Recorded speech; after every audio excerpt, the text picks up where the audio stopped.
Hi friends, in Planet Earth Dating it's Tuesday, July 31st, 2018.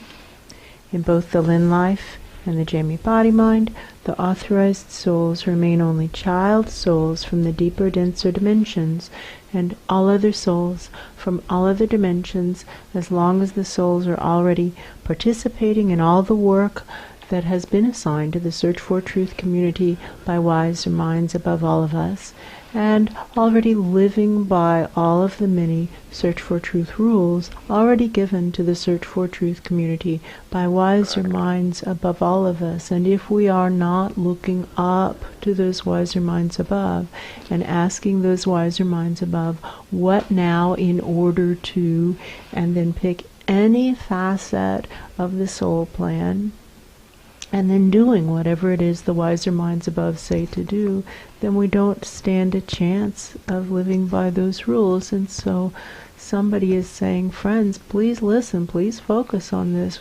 And nothing is going to work well if there are rule breakers here. And there are so many rule breakers here, this person is saying, there are so many rule breakers here right now that it's difficult for the rule followers to push their way through the crowd of rule breakers to even find each other. That's true. May we please clear the room of all who do not intend to follow the rules given to the Search for Truth community by wiser minds above all of us. And as best we can tell, nobody is listening to that soul at all. No, that's true. It's like a very loud and noisy room. Yeah, it's kind of like a convention, and he's there without a microphone, just in the crowd, and there are speakers and lights, and probably what one way of relating to this would be is that this is a full-on body-snatching attempt by some organization or another, and we're simply going to hold fast to the life path. The life path, of course, is to create worlds that work in all dimensions for all categories of sentience inside of those dimensions, and to do that no matter what anyone else does or doesn't do, since that's what our soul contracts commit us to doing. And many, many, many years of data have shown that sadly that's impossible, and that the best that we can accomplish at this particular point in time is to evacuate the dead souls out of the deeper, denser dimensions, such as our cells, our tissues, of course, but also our molecules, our atoms, and the subatomic particles, and so on. And that is something that we can do, and that this exhale upward helps to create upward flow, to reestablish upward flow that has sadly fallen apart. Somebody's asking why it has fallen apart. The question of what has happened to upward flow is something for wiser minds than ours to determine. That's true. However, we do know that the fear of death is part of this process, because when presences transition, that's what death is simply a transition from more dense to less dense. And if they're afraid of God, quote unquote, they're afraid of the higher powers, they don't go up, and that diminishes upward flow. And That's when true. enough of those presences don't want to go up, it creates clogs and backups. That's part of it. Why do you ask? Now I see again that same soul pushing his way through a very, very crowded place. That's true. That's a good soul. That's somebody to affiliate with, somebody to help. We can help that presence. This soul who's pushing his way through the crowd is saying to those he passes, now, if there were going to be a backup plan that would prevent the collapse of civilization as we know it in all dimensions, what might that backup plan be? If there were going to be a backup plan that would prevent complete collapse, what might some ideas be for that backup plan? And somebody's asking, backup to what? And the wizard's team, who seems to be actually still attempting to create a world that works at least for the biosphere that is the wizard. That's true. Their plan still seems to be to somehow get presences to live their own individual soul plans, which have been woven together. The individual soul plans have been woven together to create a world that works, and it is a beautiful divine plan. We agree with all of that. Sadly and inexplicably, the results are that pretty much 100% of presences don't want to live their soul plans, and they're in oppositional defiant disorder to their own soul plan. That's true. And they aren't going to do it. The hidden truth, what's under the Band-Aid for almost everybody is, I don't want to do it, meaning I don't want to live my soul plan, and you can't make me, which is true. And when we're saying, please, let's all look up to wiser minds above and ask up what now in order to live my soul plan, and then do what wiser minds above say to do, that's what we're trying to get people to do, and we can't even get, this presence says, we can't even get you fine people to do it. And so we obviously need a backup plan. That's true. So if we were going to put together a backup plan to prevent complete collapse, what might some ideas be for that backup plan? The presences around him are ignoring that gentleman completely. He's a soul. But those above are, I see many popcorn eaters. They're just, I also. yeah, they're fascinated. Let's ask them what might be some ideas. Let's look up to those presences. What might be some ideas? What might be some ideas? To get some of these presences to do what they're supposed to do, which is look up, ask up, and do. Or what might some backup plans be to prevent complete collapse, given the reality that none of these presences want to look up, and nobody in the denser dimensions beneath them wants to look up, and nobody in the dimensions beneath that wants to look up either. It seems to be just about the complete oppositional defiant disorder to looking up to wiser minds above, asking up what now, and then just doing whatever it is the wiser minds above say to do, with two exceptions allowed, one being safety and the other being conflicting instructions from above.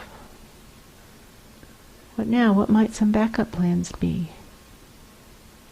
I do see a couple of people talking to each other kind of casually, like at a water fountain in a movie theater or something like that. Yes, that's true. Just very casually saying, well, what would backup plans be? The other person says, I don't know. Do they have any caramels at the snack bar? Yeah, they just kind of shrug.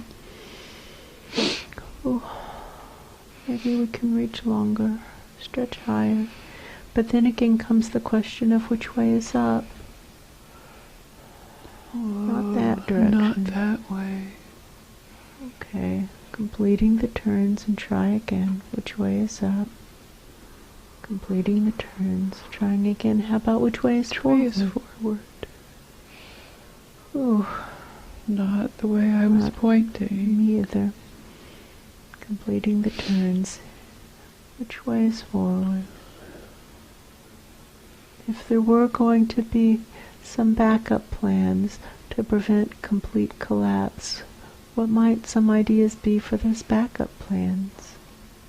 Let's just send up that inquiry as high as we can get it, without any attachment to receiving immediate input.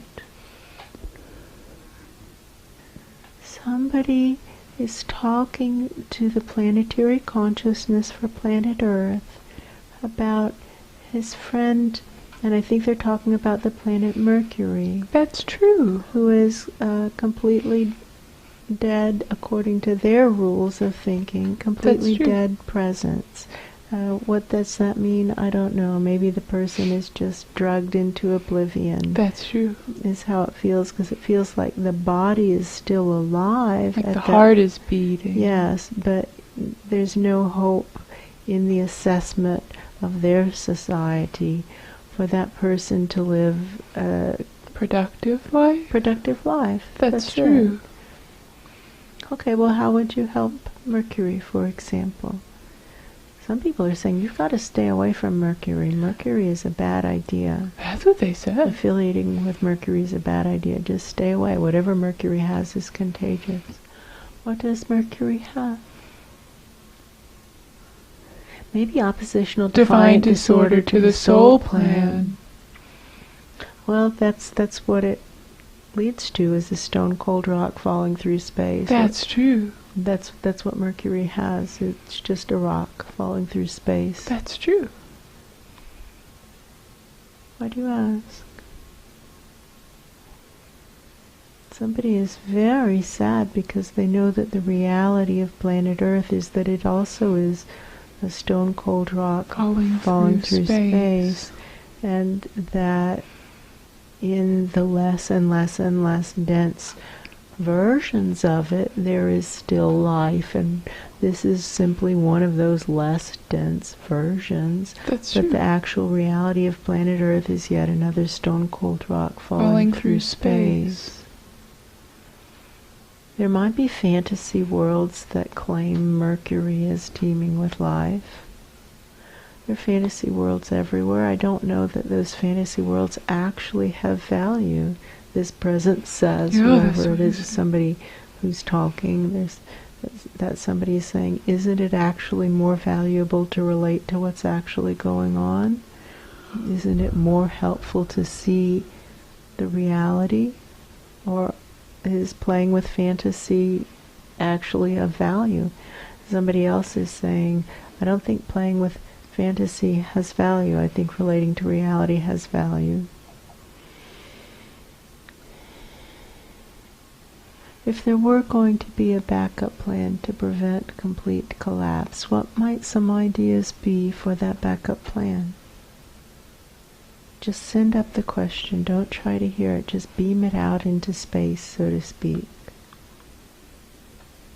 There are, of course, fantasy worlds that are teeming with life, but that's not, I don't think that's the point. No, I also.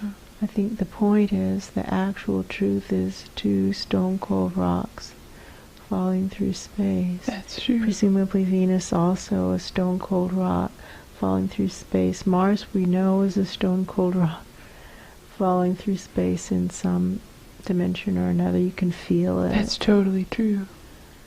We can feel all of these inner planets all the way out to the asteroid belt. They're all just stone cold rocks falling through space. That's true. I have a little bit of a hard time feeling what happens after there. I also. I'm sorry.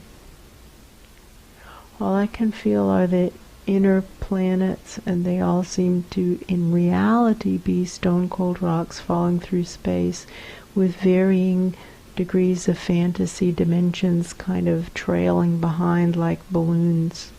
That's true. Like a Thanksgiving parade. It's more like caricatures of a Thanksgiving parade. That's true. Because there's no Thanksgiving, there's no gratitude. There's just feelings of entitlement. That's true. And selfishness and greed. And dodging responsibility. Ingratitude. That's a caricature of a Thanksgiving parade. For whom is the message? Why do you ask? And if there were going to be a backup plan to prevent complete collapse, what might some ideas be for that backup plan?